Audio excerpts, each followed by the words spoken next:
పారిశ్రామిక రంగాలు జీతాల కోసం 30,000 మంది ఉద్యోగులు ఎదుర్కొంటున్నారు. కేబీఆర్ పార్క్ చుట్టూ రోడ్ల విస్తరణకు ప్లాన్ రెడీ అయింది. అండర్ పాస్ ఫ్లైఓవర్ నిర్మాణానికి అనుమతించింది ప్రభుత్వం. పార్క్ చుట్టూ 6 చర్చల అభివృద్ధికి అవగతుంది.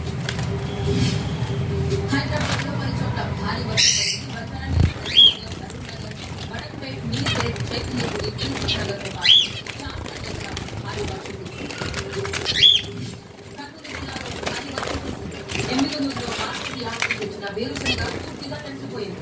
రైతులు నీటి పరిణామం. జగన్ పాలనలో గుర్తుకొచ్చేది సంక్షేమమన్నారు మాజీ మంత్రి విడుదల రవి. విద్య, వైద్య రంగాన్ని కూటమి ప్రభుత్వం గాలికి వదిలేసిందన్నారు. రాజకీయాలు పార్టీ అయిపోయాయన్నారు దగ్గుబాటి వెంకటేశ్వరరావు. ప్రస్తుతం రాజకీయాల్లో టికెట్ రాని వారే హ్యాపీగా ఉన్నారని చెప్పారు. ఈ విషయంలో తాను అదృష్టం ఉంటుందన్నారు.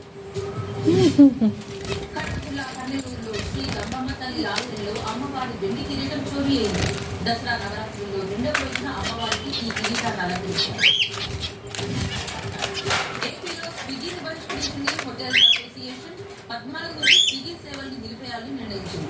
చర్చల్లో సానుకూలంగా స్పందించడంతో జొమాటోకు మినహాయించారు. కాంగ్రెస్ పార్టీ యువతే టార్గెట్ గా డ్రగ్స్ దందా చేస్తోందని ఆరోపించారు కేంద్ర హోంమంత్రి అమిత్ షా. యువతను చీకటి ప్రపంచంలోకి నెడుతోందని